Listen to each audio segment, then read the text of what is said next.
Hola, muy buenos días. Me permito presentarme, mi nombre es Andrea Vanegas y hoy voy a explicar el capítulo quinto de la obra del origen de la familia, la propiedad privada y el Estado. Y vamos a enfatizar sobre el capítulo quinto, que es la génesis del Estado ateniense. Y bueno, aquí para empezar, Engels nos dice que Atenas es el mejor ejemplo para entender cómo nace un Estado. Y empieza con lo que él denomina lo que se llama la época heroica, donde los atenienses estaban organizados por 4 tribus. Cada uno estaba con su propio territorio. Vemos que estas tribus estaban conformadas por patrias y dentro de estas patrias estaban las gens. ¿Cómo así? ¿Qué significa esto? Vemos que las gens eran como una gran familia extendida con antepasados y dioses comunes. Dentro de estas gens estaban las patrias, que estas tenían funciones religiosas y militares. Y dentro de estas patrias estaban las tribus, que era la unidad política más grande de aquella época.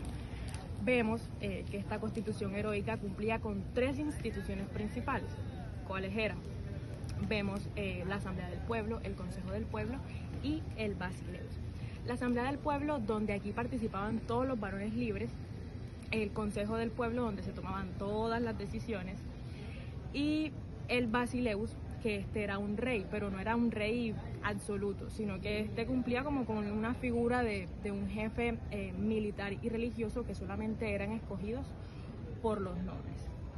Ahora bien, vemos que el suelo de Atenas ya estaba repartido como una propiedad privada, y esto es importante porque ya vemos cómo la economía estaba avanzando. Ya no habían cultivos colectivos, sino que había una producción agrícola individual de granos, de aceites y demás. Es más, ya vemos que el comercio marítimo en el mar Egeo ya estaba pasando de los fenicios a los griegos. Entonces vemos que toda esta economía, todo este desarrollo estaba rompiendo con el sistema de gens y tribus. ¿Por qué? Porque las tierras se compraban, ya la división del trabajo aumentaba. Es más, ya existían personas que vivían en el territorio sin pertenecer a las patrias y a las tribus.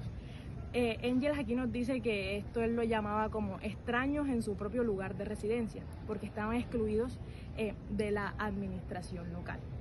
Entonces, para resolver todos estos problemas, se le atribuyó a Teseo una reforma, que consistía en qué?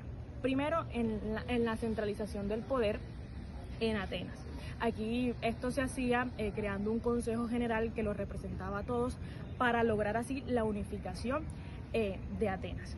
Y segundo, la división de clases, que se dividía en eupátridas, geomoros y demiurgos. Los eupátridas, que eran los nobles, los geomoros, que eran los agricultores, y los demiurgos, que eran los nobles.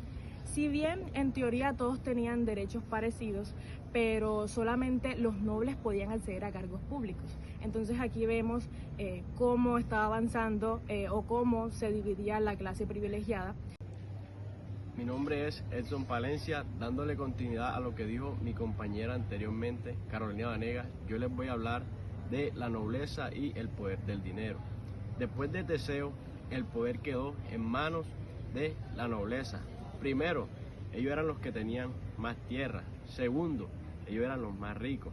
Y tercero, eran los que podían dedicarse al comercio. Aquí entra un elemento muy importante y decisivo, que es el dinero.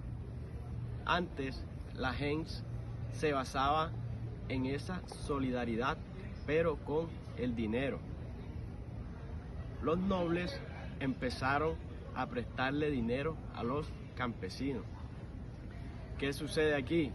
Que los campesinos pobres no podían solventar o pagar esa deuda. Entonces, ¿cómo terminaban esos campesinos? Primero, hipotecando sus tierras. Segundo, trabajando como siervos en las propiedades o las fincas de los nobles, que eran los ricos en ese momento. Y tercero, incluso vendían a sus hijos como esclavos. Y hay un elemento muy importante, que los vendían dentro y fuera de Atenas. Y cuando hago referencia a que hipotecaban sus tierras, colocaban unas estacas como especie de humillación pública. Entonces, ¿qué dice Engels aquí? que esto fue un cambio muy brutal, que el dinero se convirtió en un poder social independiente que dominaba a todos los productores. Como tal, entonces, ¿qué quiere decir esto? Que esas leyes no estaban escritas taxativamente, sino que eran costumbres impuestas por los nobles. Pero ¿para qué? Para protegerse ellos como acreedores y asegurar sus préstamos. Entonces aquí entra la antigua gens y dice que no puede resolver esta situación porque ella estaba basada para unir. Estaba basada para unir. Entonces, ¿qué sucede en este momento? Los ricos, la gente no podía enfrentar, digamos que a los ricos contra los pobres. Entonces aquí entra, digamos que esa crisis social en la sociedad. Por un lado, unos pocos nobles cada vez más poderosos, más ricos. Y por otro lado encontramos a los campesinos, a los artesanos, como cada vez más empobrecidos. Entonces, ¿qué sucede aquí? Aquí entra un choque social, mostrando, digamos que esa necesidad de una reorganización profunda. Y aquí entra un papel muy importante que es el famoso Solón, que entra como un reformador que busca equilibrar esa tensión social. ¿Pero para qué busca equilibrar esa tensión social? Para evitar que el país colapsara. Los dejo con mi compañera Madeline. Bueno, muy buenos días, mi nombre es Madeline González y el día de hoy les voy a dar a continuación con el tema de la reforma de Solón. Cabe resaltar que Solón fue un gran reformador, quien le limitó el poder a la clase nobleza, es decir, a la más influyente quien podía obtener los cargos políticos en ese momento. Pero también incluyó a las demás clases sociales en la toma de decisiones en el ámbito político en la ciudad de Atenas. Haciendo un poco precisión a cómo era la estructura antes de la llegada de Solón, tenemos que se clasificaban en gens, en fatrias y en tribus. Tenemos que la gens era una familia muy amplia, quien se ayudaba entre sí, compartían tierras y también ritos religiosos. Cabe resaltar que esas agrupaciones se formaron también en las fatrias, pero eran un clan más extenso. Por último tenemos lo que tiene que ver con las tribus, que era cada una de esas agrupaciones de las fatrias, pero un estado social más amplio. En ese momento las personas no se influenciaban mucho ni por leyes ni instituciones, sino por uniones de parentesco y solidaridad. Bueno, tenemos que también resaltar que Solón en ese tiempo habló sobre unas clases sociales que se componían 4. Tenemos la primera, que hace referencia a la clase más pudiente, la clase más rica en ese entonces que podía pues ocupar cargos más importantes. Continuamos de segundo con las clases que en este caso podían tener los recursos necesarios para sostener caballo y llevarlo a la guerra. Tercero, tenemos la clase campesina, quienes tenían tierra y bueyes que los transportaban para cargos en ese entonces. Y por último tenemos la clase más baja, que no tenía ni tierras ni recursos necesarios, sino que trabajaban en las tierras de las clases más pudientes, que en este caso era la clase de nobleza. Bueno, tenemos que también decir que con la llegada de Solón trajo muchas desventajas debido a que Atenas estaba colapsando en ese momento. Y debido a los cambios que hizo Solón, logró salvar a Atenas. Uno de esos cambios fue que pagó las deudas de todos los campesinos. Evitó que siguieran esclavizados la clase más pobre debido a esas deudas que no podían pagar, porque en ese entonces surgió el tema de los acreedores y deudores, que la clase más pudiente, que en este caso era la clase nobleza, pues le prestaba dinero a los campesinos quienes no tenían los recursos necesarios para poder pagarlo. Y entonces hipotecaban las tierras, vendían a los hijos e incluso les tocaba servir en la casa de la nobleza. Debido a esto, Solón tomó la decisión de prohibir que las demás personas continuaran esclavizadas a causa de esas deudas. También tenemos que decir que con la llegada de Solón hubo más igualdad, no perfecta, pero sí hubo igualdad entre las clases sociales y hubo más participación en la vida política.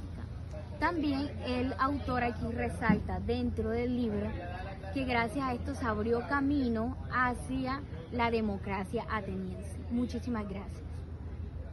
Continuando con el desarrollo y análisis del libro, capítulo 5 del origen de la familia, la sociedad privada y el Estado, la gente del Estado ateniense, como lo correspondió a nuestro grupo, les voy a hablar del emperador Clístenes. Este estuvo marcado por grandes reformas al sistema ateniense y una de las más importantes es que cambió la forma de organización social de las tribus.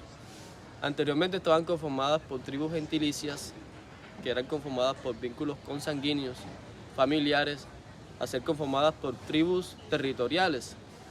Y es aquí donde vemos la organización, la misma evolución, porque ya se llamaban demos y es el inicio de la democracia participativa por territorios.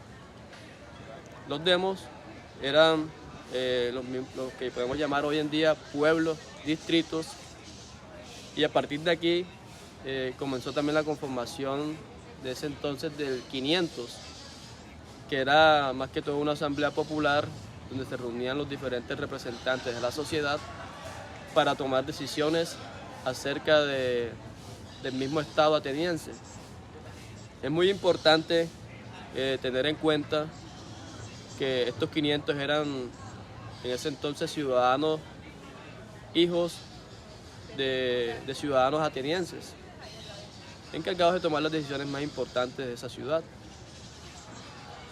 Pero aquí también surgen varios obstáculos que poco a poco fueron surgiendo, y era que las mujeres no tenían derecho a participar de la política, y mucho menos los extranjeros. Y adicional a eso, le analizamos que más de la población eran esclavos. En ese entonces, 360.000 esclavos